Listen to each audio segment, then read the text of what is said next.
We were recently contacted by a board of directors with a question about a prospective application. The application looked good on its face, good income, good job history, an all-around decent person.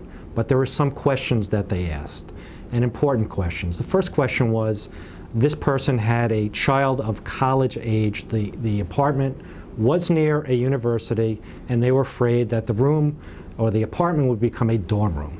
But the more important question they asked is they found a significant discrepancy between the application and their tax returns. On the application, this person mentioned that they had several rental properties and wanted the income from the rental properties to be considered.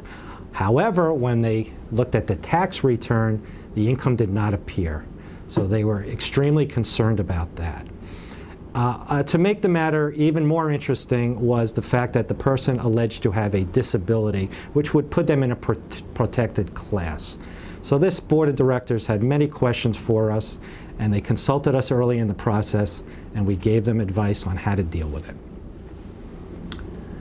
The do's and don'ts of the application process. As a litigator, I can tell you that this board did their job, and they did it correctly. They clearly and carefully went over the application, they reviewed it, they went both to the income and to the application questions regarding residency, etc.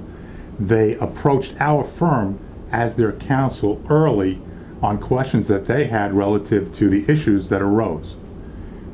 In our business, we learned quite early that all of the communication between board members regarding applications can become actual legal memos, things that both the Human Rights Department, a federal court, a state court can use against people when they're evaluating these applications. Our advice is very simple. You must keep the discussion or the actual evaluation to a minimum. Things like that should be directed to counsel and through counsel so that they become attorney-client privileged confidential information.